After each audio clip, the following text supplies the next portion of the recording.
Obviamente, a Copa do Mundo da FIFA pegou, e pegou no gosto de todo mundo. Eu, pelo menos com todo mundo que eu converso, eu tenho visto todo mundo parando para ver a maioria dos jogos e a galera curtindo mesmo. Mas qual o futuro da Copa do Mundo da FIFA? Será que pega mesmo? Será que a gente vai ter um calendário fixo? Eu tenho a suspeita que sim. E se isso acontecer, isso vai criar um efeito cascata no futebol em nível global, que é muito interessante. Eu vou falar sobre isso, obviamente, depois da vinheta.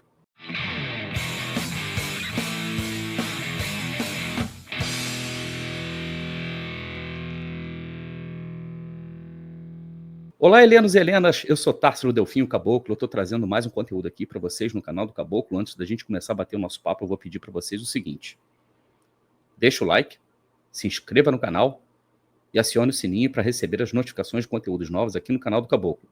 Seja membro Helenos e Helenas do canal do Caboclo por apenas R$ 4,99. Isso mesmo que você ouviu, por apenas R$ 4,99, o preço de um cafezinho, você se torna membro do canal do Caboclo e recebe em primeira mão conteúdos como esse aqui, e também você tem a prioridade nos chats durante as lives do canal do Caboclo. Não perca tempo, torne-se membro Helenos e Helenas agora, apertando esse botão aí embaixo do vídeo que está escrito Seja Membro.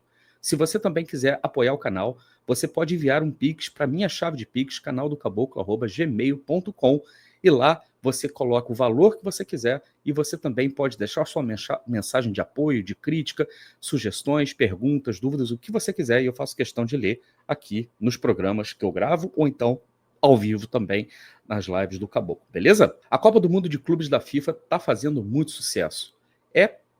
Já podemos dizer que já é sucesso garantido. É sucesso garantido de público, embora alguns jogos tenham um público um pouquinho abaixo, mas na maioria dos casos, estádios estão bem cheios, né? Talvez ainda não lotados, mas bem cheios, e à medida que a competição vai avançando, o interesse, né, e a procura pelos ingressos, a procura pelos jogos também vai aumentando. A quantidade de patrocinadores chegando cada vez mais também no campeonato, né, na Copa do Mundo, no decorrer da Copa do Mundo. Isso é um sinal de que o campeonato está chamando a atenção, né, de grandes marcas, né, que querem, obviamente, associarem as suas marcas, as suas identidades ao campeonato. E o mais interessante é que a gente tem a oportunidade de ver clubes, na verdade, que têm um engajamento, obviamente, sempre muito maior do que seleções nacionais. Quando a gente consegue fazer uma comparação da Copa do Mundo tradicional de seleções, que é o torneio mais famoso que a gente já conhece, com a Copa do Mundo de clubes, que é a primeira, nesse caso, a gente percebe que a maneira como os torcedores lidam, pelo menos os torcedores que estão participando, né, da Copa do Mundo, eles lidam de uma maneira muito mais passional. E até mesmo os torcedores de clubes que não estão participando, né, aproveitam para assistir, secar, para dar aquela zoada também. E eu já vi muitos torcedores de outros clubes torcendo para os clubes brasileiros só pelo fato deles serem os clubes brasileiros enfrentando, às vezes, europeus. Isso também é uma coisa muito comum. Obviamente que a rivalidade, né, sempre vai falar mais alto, mas o que eu acho interessante nesse caso é o efeito cascata que a Copa do Mundo de clubes da FIFA pode causar no futebol internacional, né? Se vocês se lembrarem bem, houve há um tempo atrás um certo movimento dos clubes de grandes potências, né, de grandes clubes na Europa, de criar uma espécie de uma liga, e essa liga seria uma espécie de uma NBA. Só os melhores, os maiores clubes, os mais ricos, os mais poderosos participariam dessa liga e não haveria descenso. A medida foi, obviamente, muito criticada, né, por muitos outros clubes e por muitas federações, inclusive por torcedores, inclusive de clubes que tinham a iniciativa de fundar a liga, e a coisa acabou não indo para frente, né? E o que a FIFA faz nesse momento é um golaço de placa ao inserir no calendário do futebol mundial a Copa do Mundo de Clubes, que, de certa forma, bate um pouco de frente com essa ideia da Superliga, né, dessa grande liga de clubes, e, de certa forma, também tira um pouco do protagonismo da UEFA, né, em termos de controle do futebol, principalmente porque a UEFA ela controla hoje as principais, né, as principais federações, digamos assim, do mundo, né? Porque a gente está falando das federações europeias. Pelo menos a maior receita, nesse caso, está sempre passando pela UEFA. Então, mesmo que a Copa do Mundo de futebol de clubes tenha sido iniciada a partir de uma disputa política, ela acaba se tornando também um baita de um produto, uma baita de uma oportunidade que os clubes têm de se redesenharem. E aí, o que eu quero dizer com isso? Eu vou deixar de lado, por enquanto, os clubes europeus, para falar dos clubes sul-americanos. É inegável que todo mundo que está assistindo a Copa do Mundo, tá? Se o seu time não está lá disputando, você gostaria que seu time estivesse. Né? Muita gente, eu conheço atleticanos que pensam assim, eu conheço torcedores do Bahia que pensam assim, eu conheço torcedores do Grêmio que pensam assim, torcedores do Vasco que pensam assim, enfim, muitos torcedores dariam tudo para ver o time dele disputando a Copa do Mundo, beleza? E isso pode fazer com que os clubes passem de uma maneira, inclusive, mais assertiva, né? E assertiva aqui significa de uma maneira mais firme, né? Buscarem priorizar os campeonatos ou os torneios que vão dar o acesso à Copa do Mundo. Por enquanto, o critério, né, para você se classificar para a Copa do Mundo é você ganhar a Libertadores da América ou então estar muito bem ranqueado na Conmebol. E foi assim que os dois argentinos, na verdade, se classificaram, né, para a Copa do Mundo. Então a gente tem o River e o Boca via ranking e a gente tem os 4 brasileiros que são os últimos 4 campeões da Libertadores. E imagina que todo mundo vai querer brigar para primeiro estar na Libertadores, classificar para a Libertadores. Tá? Isso acirra a disputa no Campeonato Brasileiro. E isso faz com que campeonatos que não deem acesso à Libertadores, né, como é o caso dos estaduais, fiquem cada vez mais esvaziados. Porque é uma questão de você alocar os seus recursos onde você vai obter os melhores resultados. A Copa do Brasil, ela também dá uma vaga para a Libertadores. Então, ela continua sendo muito prestigiada, né? E, por causa disso, né, os clubes passam a ter um foco maior na classificação para Libertadores. E essa classificação para Libertadores, você estar na Libertadores, implica também dos clubes fazerem os investimentos necessários e implica também priorizarem essa competição. Lembrando, tá? Somente o campeão da Libertadores ganha a vaga para a Copa do Mundo de Clubes. Então, isso faz com que os clubes alterem o seu foco e alterem a sua visibilidade. Mas, afinal de contas, por que é interessante você disputar uma Copa do Mundo? Só para você chegar lá e poder dizer que você jogou contra um time europeu que, em tese, na teoria, seria mais forte do que o seu, e aí você tem a chance de vencer o europeu, só para poder você depois voltar para o Brasil e falar assim, o meu time venceu um europeu, seu não, é muito mais do que isso, na verdade. Copa do Mundo, assim como a Copa de Seleções, agora também como a Copa do Mundo de Clubes, funciona para a indústria do futebol da mesma maneira que aquelas grandes convenções, né, funcionam para suas respectivas indústrias, onde novidades são apresentadas, né? As inovações, as últimas palavras em desenvolvimento. Existia, por exemplo, a exposição de carros, né, que até um tempo atrás a indústria automobilística no Brasil ainda era muito forte, promovia e você via os últimos lançamentos, né, as últimas palavras. Tudo isso acontece em várias indústrias. Na tecnologia, por exemplo, você constantemente você tem grandes convenções onde muita gente se reúne ali para falar sobre as inovações, sobre todas as novidades que estão acontecendo em termos de inteligência artificial, por exemplo. A Bienal do Livro é um exemplo disso, é um excelente momento que autores têm para lançar seus livros, para mostrar seus trabalhos. A Copa do Mundo funciona mais ou menos assim. Inovações táticas acontecem na Copa do Mundo. A Copa do Mundo também é uma baita de uma vitrine para jogadores que, né, pretendem serem negociados, né, para se transferir para outros clubes, né, para outras praças. E também meio que chama a atenção do mundo para o futebol, né, porque a gente está falando a nível de clube, para o futebol, né, que é praticado em determinados países. O futebol brasileiro, o futebol sul-americano, na verdade, tem chamado muita atenção da imprensa europeia, né, pelo desempenho dos times brasileiros. Até agora, né, no momento que eu gravava esse vídeo, nenhum sul-americano havia sido derrotado ainda. E o que é interessante é que, assim, mas esse nível de futebol que eles estão praticando lá, a gente não tinha noção de que estava sendo feito. Né? Por quê? O que está acontecendo ali no Brasil que eles estão praticando esse futebol? Está acontecendo algum tipo de investimento? Existe algum tipo de movimento acontecendo ali? E também é uma oportunidade, uma baita oportunidade, para os clubes finalmente conseguirem fazer aquilo que a gente chama de internacionalização das suas marcas. Internacionalizar a sua marca é muito mais do que simplesmente você jogar contra um clube de um outro continente. Né?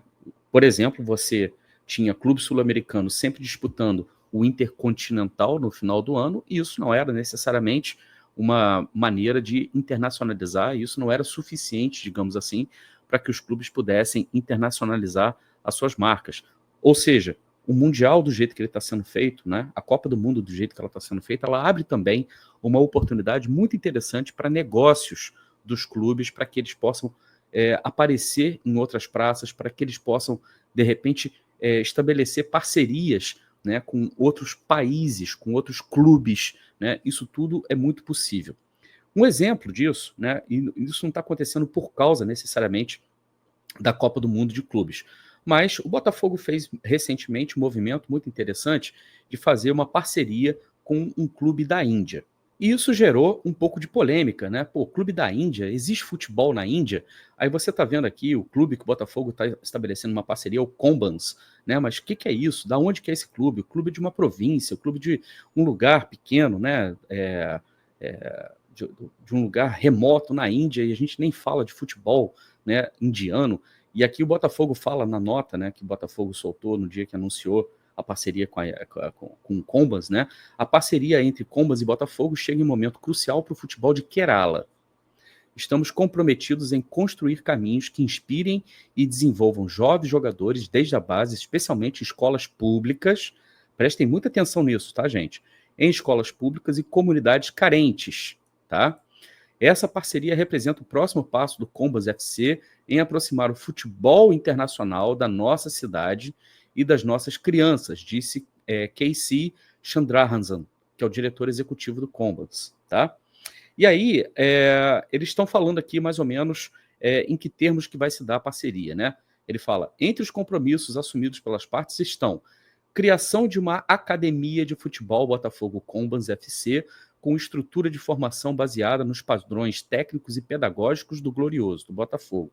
Ou seja, ensinar as crianças a não somente o Botafogo Way, mas também todos os valores que o Botafogo traz em si. Envio de profissionais técnicos do Botafogo à Índia para auxiliar na implementação local. Avaliação conjunta das estruturas do Combas FC para o desenvolvimento de um centro de excelência técnico focado em atletas de elite na capacitação de treinadores e apoio técnico para a montagem e desempenho da equipe do Combas FC na Super League Kerala, principal competição regional do estado de Kerala. Tá? Isso pode parecer uma coisa assim, que isso, gente? Uma parceria com o clube da Índia, que coisa mais esquisita, que coisa mais estranha. Mas perceberam que o Botafogo está indo muito na base? Perceberam que o Botafogo está fazendo uma parceria com crianças, escola pública, crianças carentes, e tudo que a gente fala de Índia, gente, quando a gente fala de Índia, a gente sempre fala no atacado. Por quê? Porque a gente está falando de um contingente, que é de um país que é o maior contingente do mundo, é a maior população do mundo, tá? Tá bom, Tarso, é a maior população do mundo, mas e daí? O que tem a ver isso? Será que um dia esses caras vão se interessar por futebol? Olha só que interessante esse dado que eu trago para vocês. Isso aqui é um relatório que eu achei, né, que eu fui procurar na internet. É um relatório criado pela Ormax Media, e eu vou deixar, obviamente, aqui disponível para vocês na descrição do vídeo. O relatório está todo em inglês, mas é só vocês botarem a tradução, que vocês conseguem entender, pelo menos em linhas gerais, o que se trata. Mas o que é interessante é que, na Índia, hoje em dia, você tem um montante de 678 milhões de pessoas assistindo esportes, tá? Vou repetir, 678 milhões de pessoas assistindo esportes, tá? E isso aqui é o número mais total, tá? Esportes em geral. Isso não aqui, nesse momento, não separei por esporte. Mas o que interessa para a gente, né? Primeiro que você tem 3 esportes principais que são o foco de atenção na Índia, que é o cricket, obviamente, que é o esporte nacional mais famoso de todos, o futebol e o kabaddi, tá? E esses são os top 3 esportes, tá? E a audiência desses esportes, respectivamente, é de 612 milhões de pessoas assistindo cricket, fielmente, 305 milhões de pessoas assistindo futebol e 280 milhões de pessoas assistindo kabaddi. Olha que coisa interessante. A audiência do futebol, hoje em dia, já chega à metade da audiência do cricket. Isso não significa que quem assiste cricket não assista futebol, tá? Isso, uma coisa não exclui a outra. E aqui, nesse quadro, a gente consegue ver, né, esses dados de uma maneira mais abrangente, né? Obviamente, vocês estão vendo aqui, ó, 612 milhões de pessoas, algo em torno disso, né, assistindo cricket, né, e o futebol vindo logo em seguida, em segundo colocado, com 305 milhões de pessoas. Se a gente for ver, a população brasileira é de 220 milhões de pessoas, e não são 220 milhões de pessoas que consomem futebol, né? Muita gente odeia futebol. Eu conheço muita gente que sequer passa perto de um estádio de futebol e realmente não assiste, né? E depois vem o kabaddi, depois vem a luta livre, né, a luta greco-romana, depois vem rock, badminton, né? O vôlei também tem uma popularidade interessante, e passando pelo boxe, corrida de automobilismo, né, também. Então, assim, para vocês verem a potência que o futebol é no mundo inteiro. Esse movimento que o Botafogo faz na Índia, de procurar base, procurar crianças, para você criar uma base de crianças educadas dentro da sua filosofia, dentro da filosofia do Botafogo, significa plantar uma semente no lugar que pode justamente explodir, num lugar que pode te dar uma base de fãs, uma base de consumidores muito grande. E não é só isso. A Índia é o principal exportador de mentes de software hoje em dia no mundo. Eu não sei se vocês têm esses dados aí, mas os principais CEOs de empresas high-tech hoje em dia no mundo são indianos. Na Inglaterra, país que eu vivi durante 2 anos, para vocês terem uma ideia, você não tem TI sem a presença da comunidade indiana tomando conta de tudo, seja desde o técnico que te ajuda a instalar a internet na sua casa, até realmente a solução de problemas extremamente complexos. A Índia hoje é a principal fornecedora de mão de obra de TI no mundo inteiro, e o Botafogo procura estar indo diretamente na fonte para tentar também buscar o seu próprio desenvolvimento em termos de software, em termos científicos, para poder cada vez mais agregar valor no tipo de trabalho que é feito no Botafogo. Isso é só uma amostra do que significa internacionalizar a marca. É muito mais do que simplesmente disputar o torneio. Disputar o campeonato é extremamente importante, porque isso te dá visibilidade. Mas você também precisa lutar pelas mentes e corações das pessoas, dos futuros fãs de futebol, desde a idade tenra, desde o momento ali da infância, quando eles estão ainda disputando as suas atenções com outras coisas. Uma criança educada, com o uniforme do Botafogo, com os valores do Botafogo, aprendendo a jogar, mirando o Botafogo, vocês podem ter certeza, quando essa criança se torna adulta, ela vai ter, obviamente, uma relação afetiva, né, com as coisas do Botafogo, com a cultura do Botafogo, de uma maneira muito maior e muito mais fidelizada. E isso faz com que você consiga expandir a sua base de torcida, que é um segredo, basicamente, do sucesso dos clubes europeus, porque não podiam ficar simplesmente limitados aos seus torcedores nas suas praças, nos seus países. Foram buscar mercados emergentes, como foi o caso da China, que hoje em dia, né, não é que esteja saturado, mas acreditam que o mercado chinês talvez tenha chegado num determinado platô e que é difícil prever quando que um novo crescimento vai voltar a acontecer, pelo menos no que diz respeito a futebol. o consumo do futebol, ele também passa muito longe simplesmente de você consumir os times locais, no caso da China.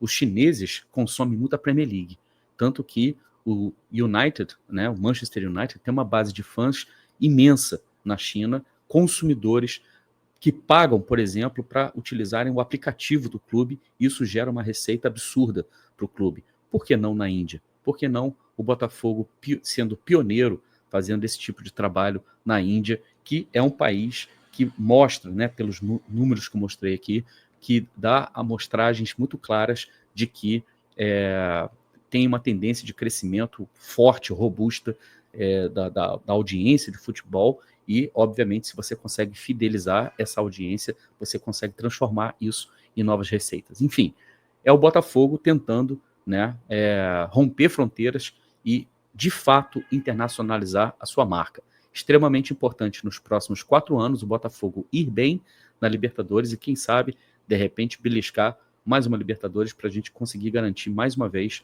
a vaga no próximo Mundial, na próxima Copa do Mundo de Clubes da FIFA, que vai acontecer no ano de 2029, e a gente espera que o Glorioso possa, mais uma vez, marcar presença e estar na elite do futebol mundial, ao lado de todos os clubes que a gente já conhece, os clubes europeus também, e, obviamente, todo mundo olhando para o Botafogo como uma das grandes forças do futebol mundial.